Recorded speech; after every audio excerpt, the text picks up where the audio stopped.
You just hit play on TechVibe. This is your front row seat to Pittsburgh's technology and innovation ecosystem. I'm your host, Jonathan Kirsting with the Pittsburgh Technology Council, where for nearly 30 years, I've been telling the story of Pittsburgh's tech industry, interviewing the women and men making it run. Have you ever wondered how Duquesne University is contributing to the tech ecosystem in Pittsburgh? Well, in this episode of TechVibe, I'm interviewing Drs. Donald Simon and Raffaele Romagnoli from Duquesne University's Department of Mathematics and Computer Science. You better go grab your snorkel because we are taking a deep dive into their incredible research in the dynamic field of computer science. Dr. Simon is going to discuss his journey from artificial intelligence and natural language processing to computational biology and Bayesian analysis. And if that's not enough, Dr. Romagnoli, who's originally from Italy, is going to elaborate on his extensive background in fast-charging lithium batteries and safely coordinating cyber-physical systems, including things like autonomous drones and cars. Plus, both professors are going to talk about Duquesne's computer science program and how it is designed for working professionals. We've got a whole lot of material to nerd out on here. It's so exciting to know Duquesne is playing such a big role in Pittsburgh's tech landscape. Let's welcome the doctors to the show today. It's been a while since I've last seen you guys, and I'm joking, of course, because it was just a few weeks ago. Loved the opportunity for us to do a deep dive into what we talked about on TechVibe Radio. It was so much fun learning about first the research that you guys are up to. It's really amazing stuff, but really with what Duquesne University is doing in terms of computer science, to me, is very exciting. It's like this resource here in Pittsburgh that just adds to what we have here in our ecosystem. So guys, thanks for hanging out with me here in the Huntington Bank studios today. My pleasure. Yeah, thanks for having us. Dr. Simon, give us your background first, just so our listeners know who Dr. Simon is. You've been at Duquesne for a while now, which I think is so cool. Started Duquesne in 1990 and straight out of graduate school. I'm Pittsburgh, born and bred, went to Carnegie Mellon as an undergraduate, getting both a bachelor's and master's in mathematics, actually a bachelor's in applied mathematics. University of Texas at Austin, where I specialized in artificial intelligence, in particular automated theorem proving in natural language, looking at combining the two. The idea was to input proofs in natural language and number theory and check them. So I used a book by Levesque, looked at some of the theorems there, basically typed them in LaTeX at the time, and to parse them. And again, this is many years ago, so natural language was quite different. Yeah. We used grammars and parsers and rule-based systems, which are very brittle, and then created basically a proof tree, which was then checked using a natural reduction prover. Subsequently, after coming to Duquesne, I started working with Dr. Brett Largett in computational biology. He's a statistician interested in Bayesian analysis. And so what we did was we looked at a Markov chain Monte Carlo analysis of finding phylogenies given DNA sequence data. A lot of biologists were producing huge amounts of DNA sequencing data at the time. The idea was, how do you find the evolutionary tree based on changes in the DNA? And it turned out that MCMC was very well suited to that problem. It did very well compared to other current mechanisms, other current systems for doing it. And so we created a program called Bambi, which was incorporated in a program called Mr. Bayes, which became very popular among biologists. They could just put in their DNA sequences for existing critters, existing organisms, species, and it would propose the most likely phylogenies, evolutionary histories. I didn't realize this biology side of what you were doing before. Yes. You've got some serious experience. How lucky that Duquesne has you on staff there doing what you do. You're a tremendous resource. No, it was fun doing the research. Yeah. It was, as I say, very well received after time. It was controversial at first because people didn't really know how it differed from maximum likelihood, which was the prevailing paradigm. But it's widely accepted now, and it's all the textbooks and basically all the papers use it now. So Very cool. very pleased with that. Oh, I love it. I love it. And Dr. Romagnoli, rumor has it you're not from Pittsburgh originally, which I think is so cool because people from around the world coming here and tell us about yourself. Yeah, exactly. So I from Italy, so I just completed all my studies in Italy. And after that, I got my PhD. I moved to Belgium, and then where I spent 2 years working on postdoctoral research at the Université Libre de Bruxelles. I was working on fast charging lithium batteries. I was controlling the batteries in order not to improve the... Okay. And then after that, I moved to Carnegie Mellon University at ECE. I started as postdoctoral researcher, and then in the end, as a research scientist, working on on safety and security of cyber physical systems. Wow. So just autonomous systems, and then trying out to find the interactions between the cyberspace and the physical space of the systems. And after that, last year, I started 1 year ago, actually. Okay. Yeah, I love it. Very cool. What I love, you guys are very similar. You started doing one thing and kind of weaved around and done totally different things. But I love that. My expertise in control systems. So like part of what is nice, what I love about control system is that, so since we deploy mathematical models, so I also start to work on biological systems. So I try to modeling all the behavior of cells. Interesting. Oh my goodness. So we can apply those things that I use for CPS, cyber physical system, even for biological system, because anyway, with kind of safe control problem. Gotcha. I'm just really curious. I'm always wondering why people make decisions that they do. And I'm so glad you chose Duquesne to stay in Pittsburgh to do your research and your work. What was it about Duquesne that said, I want to go here and do what I do? About Duquesne, what I can say is that here in Pittsburgh, I really enjoy the city. So that's one put in favor of Duquesne, but also I'm in the department that says computer science and math. So what I think that what I've been doing is in between also this math and computer science. And then I would like also have the opportunity to bridge those aspects, practical and physical systems. So that's something that we can do, that we can provide in our department over there. So I believe that it's a very great environment where we can develop. It seems like a tremendous platform here for you to really extend your expertise in your research and do that at Duquesne. I think it's amazing. Yeah. I think a lot of people would be surprised when they hear that, because everyone knows Duquesne for its pharmacy and law and business school. You guys are like bedrock here in Pittsburgh, that stuff. That's why I'm really excited to talk to you about what's going on within computer science, because you guys are really emerging as a leader in this area, which to me is just so exciting, because at the Tech Council, I mean, we just love having the resources here in Pittsburgh to give them the skills to fuel our tech ecosystem here. So let's just real quick, let's talk about the School of Computer Science in Duquesne, because I think our listeners may not know that you have this kind of set up in a way that, like, if you're like a working professional, you can get your degree in computer science and do it very flexibly. And I know, Dr. Simon, you got all kinds of information on this. Okay. So we're the Department of Mathematics and Computer Science, a joint department, and we're housed in the School of Science and Engineering, which is newly created about 2 years ago. We actually moved from liberal arts, which was a very nice home, but not quite a great fit for computer science. And now we're in, as I say, in the School of Science and Engineering, and it's a better fit. We have a greater profile because of it. Duquesne has been emphasizing engineering programs, and so we fit in well with that. We have a lot of cross-pollination with the other departments. We teach a lot of courses both in math and computer science for, say, people in biomedical engineering, people in other fields of engineering. But the graduate program itself is fairly new in computer science, about 6 years old. It's designed for basically someone who wants to advance themselves. We require basically the equivalent of a minor in computer science, about 5 or 6 courses, and then we build on that. So it's only a 30-credit program. It really goes into a lot of the traditional fields, but in much more depth than you would as an undergraduate. And as I say, it's designed for someone who might be a part-time student. All the classes are either in the evening or somewhere in the early afternoon. All the core courses are in the evening. It's 30 credits. You can do it over 2 years, 3 years. We have one person who's taking basically one class each semester, and we'll take them 5 years. And that's perfectly fine. You can do it at your pace. Yes.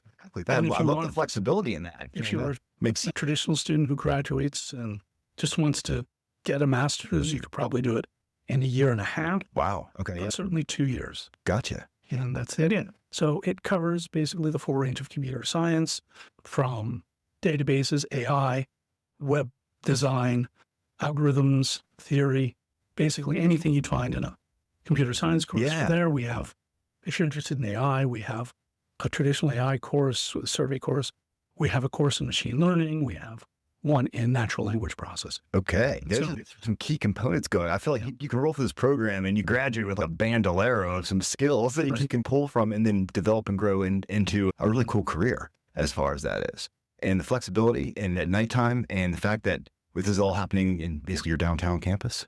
So it's easy to get to and central and convenient. That's why I think this is so cool that you guys are doing this. You're up in the game here in our ecosystem, guys. Come on. Excellent. And let's just maybe talk a little bit more about what you guys do.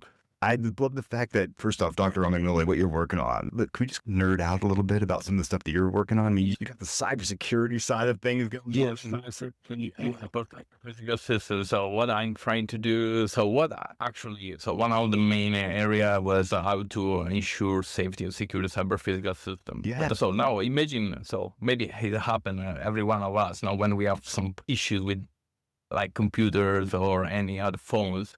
What we do, the first thing is to reboot the system, right? And then magically, yeah, All reset, right? and then after you reset, it works again. And how we can leverage this idea in order not to ensure safety, and then we can use in a proactive way. Okay. Because if the system is subject to cyber attacks, we may plan in advance in a proactive way how to reset the software of our system in order not to avoid that the attacker now can do damages. In particular, for cyber physical system, we need to preserve the physical system. Right. And so what we have done, we developed this idea in order to ensure safety and liveness. Because, of course, if you imagine that we have a drone, we are rebooting, and the drone is connected to the network, so it's subject to cyber attacks.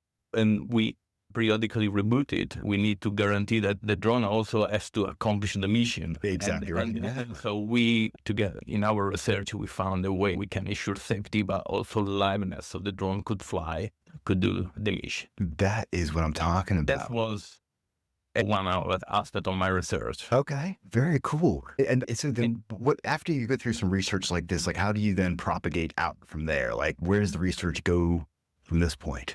So now we're trying, so based on here, it was very interesting to find the connection between what's happening now in the cyberspace or when we're with the system and the consequence on the physical system. Okay. And that's why now being here in computer science and physical system and how they interact. They come together. Because it's still my vision. So based on my experience, there are still two separate worlds.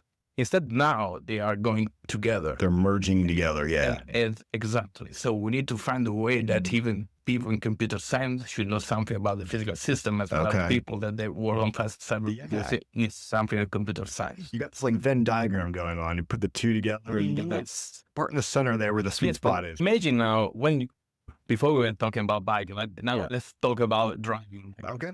So when you drive a car, you are in your car and you are in your embedded system. And then you are the controller, you're the driver, okay? And then Pittsburgh, you know how to get a particular point in Pittsburgh. But today, you know that you need to get this particular point in a particular time. And then, you know, there is a traffic jam. So what you do? You use the GPS, even though you already know that how to get the point, but you put GPS because there's a better way. Knows real time the traffic. Yes. Now you are a cyber physical system. So you make your decisions based on some information because you can't directly sense because you are from your home. You don't see the traffic, but somebody else, an app with a GPS, is seeing that, bringing it back to me. So that's what is going on in cyber physical system. But now I ask you, in general, is not the fastest part, the path, the shortest one.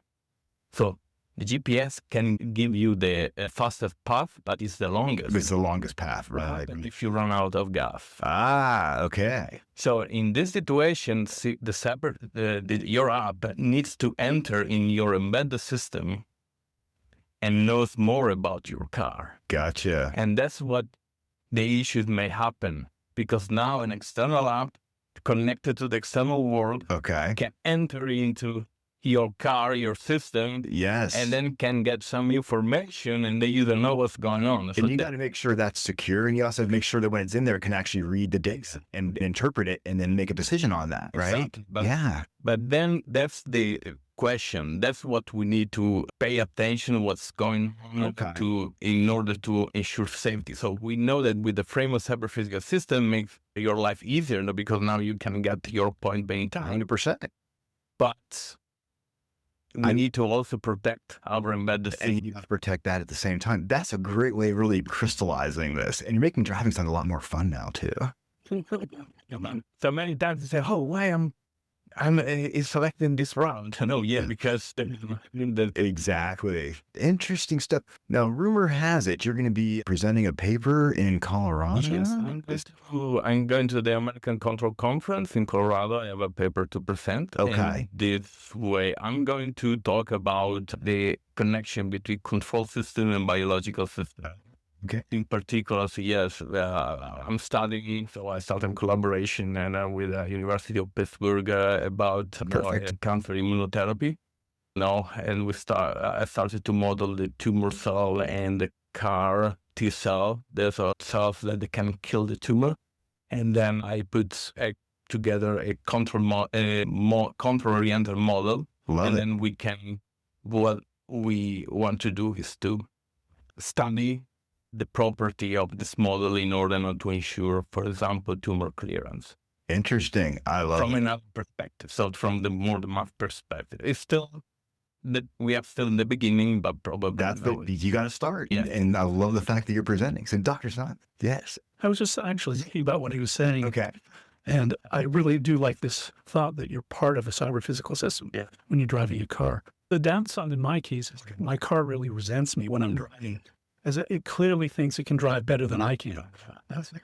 As I'm going along, it keeps beeping. And if there's a car with their lights, their stoplights on, and it beeps at me even though I'm slowing down. Even if you're slowing down, there is that process. But I do have sort of more insight into it now, thinking about it. We're really just working together. And the other big advantage of that, of course, is it really increases safety.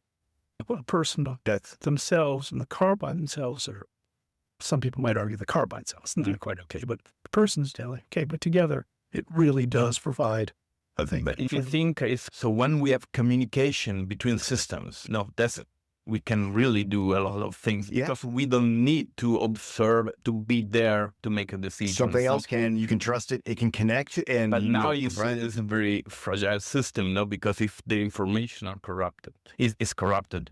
It can lead to bad things. Yeah, exactly. So that's why it's very important now to know how to protect the system, but not only from the computer science IT side, because, IT, you have a server, you have something, but now you're dealing also with the car is moving.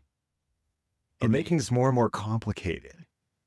So that's why we need simple at first, but because how important, obviously, it is the research that you're doing is addressing these complexities to make something that, as we're using this, seem very simple, right?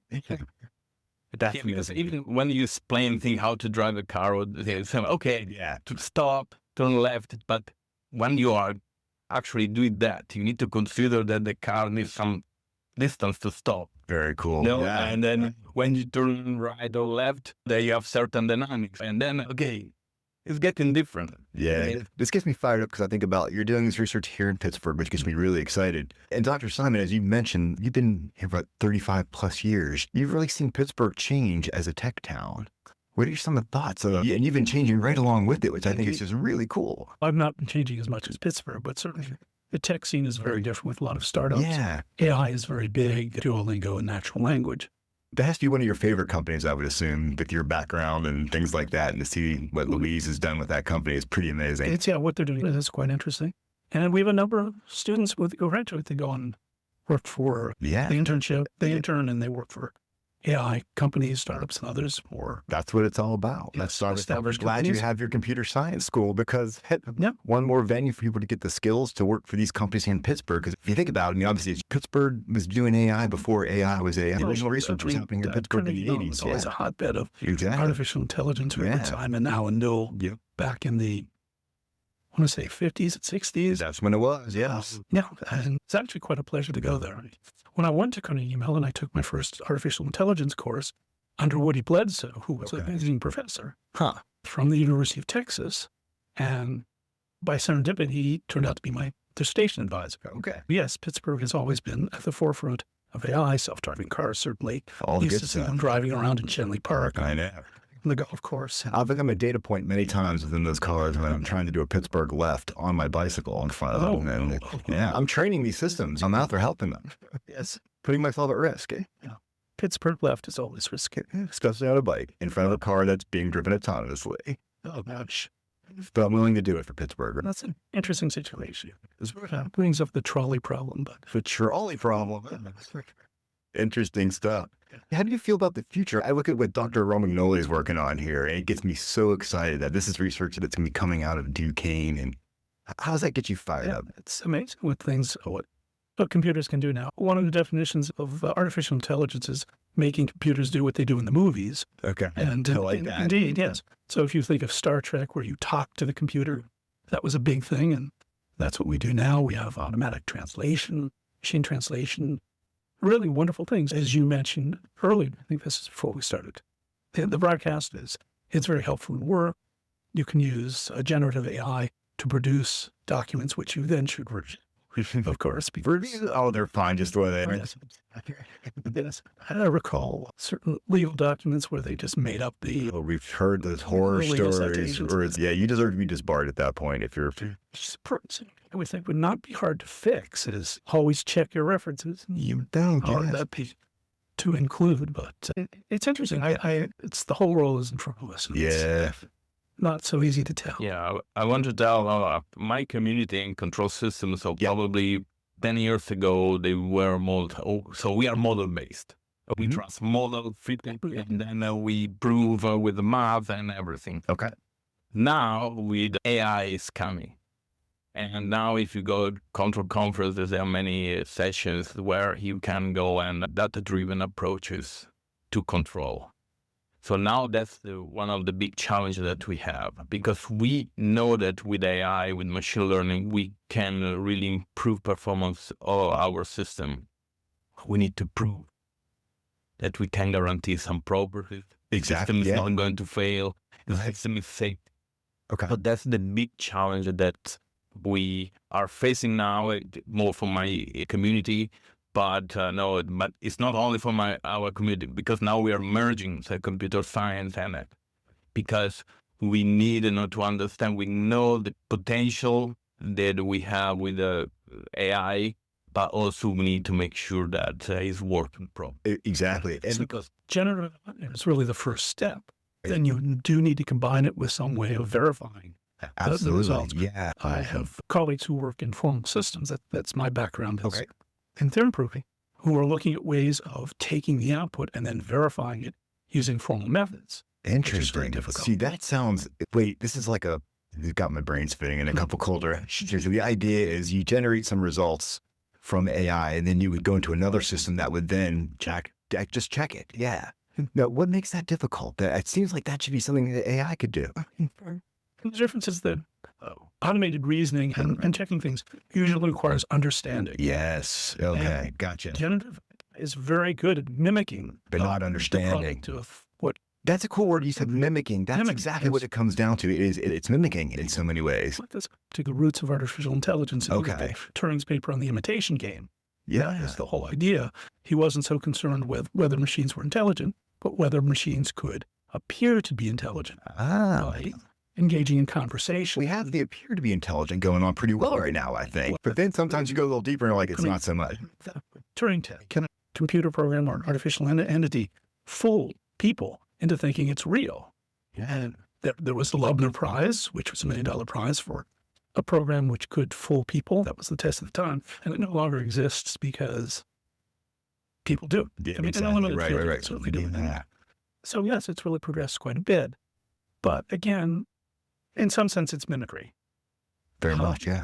When I was in grade school, for example, if we were assigned an essay on Chile, what you would do is you'd go to the library of the Oakland branch, you'd pull out 3 encyclopedias, you'd get the articles on Chile, You'd read through them, and then you'd synthesize an article until you wouldn't steal. You wouldn't just copy one of the articles, but you'd read through it and interpret paper and turn that in. Synthesize, yeah. And in grade school, that was acceptable. Yes. And that's what things like ChatGPT and General AI do, is they look at what's out there, and using a large language model, they can predict what words follow some other words using what people have done. And so it really is similar to a grade school student who has very limited understanding. He's not going to go to primary sources, he's going to interview people, talk to experts. But in this case, read tertiary sources and synthesize them and come up with something that reads very well. And in the case of using encyclopedias as opposed to things found randomly on the net, tends to be correct. It tends to be correct. Yes. What blows my mind, though, is the speed of it. Literally, I love messing around with prompts and just trying to see what it can do. And when you just hit return and it just starts filling it out, like, how does that? I bet that's where my mind is, whoa. It's like you can take a minute or two. It's okay. It's very specialized hardware. It is crazy. I would say, so the interest for deploy machine learning and like neural networks in control systems is because they are very fast. And all of goes down to like why NVIDIA is so hot, because their chips can process that quickly. Exactly. Yeah. So that's why now we say, okay, we can predict the future of the system, the behavior of the system in a very quick way. Instead, we have techniques that we can solve equations, but there are some systems that go very fast, and then we need very quick response. And that's why we are very interested in deploy the kind of machine learning techniques and neural networks into control system. But we can, unfortunately, we may fail. No, because if we are on the plane, we can't say, that plane has to land. I didn't say what. Absolutely. Yeah. Oh my goodness. So as we wrap this thing up, I'm just curious when each of you guys think about the future of tech, especially tech like coming out of Pittsburgh. Like, Dr. Simon, let's start with you. You got the deep roots going on here. What has you most excited about the future of tech in Pittsburgh? Just how widespread it is. Yeah. And how it's used in basically everything. The tech keeps getting better and better. And as I say, if we can do combined formal systems with generative AI, we can get things that are really solid. But clearly this is a paradigm shift, and Pittsburgh is very much in the forefront. Yeah. And Dr. Romagnoli, Yeah, with so you my- being new here to Pittsburgh, I want to know your perspective. Yeah, no, What do I you say here in particular for what comes to my expertise, I see many companies about autonomous vehicles, and then I know that the way we can move towards, in particular, I think is the right place also to develop and think how to deploy in a safety way this new kind of technology. Not only deploying this technology, these new things, but probably Pittsburgh can be a right place now where we can also provide, okay, we deploy that, but in a safe way. I love it when people say safety. Pittsburgh, I think about guys like Paul O'Neill from Alcoa. Safety was his main concern. And we tend to forget that with the ooh and the ah and everything. But if it's not safe, you can't use it. So I love that. And you also have to consider the downsides and be prepared for them. Exactly right. And there's a shift in the economy. You have to think of employment. Some people predict that AI is going to take over a lot of jobs that people won't be needed for.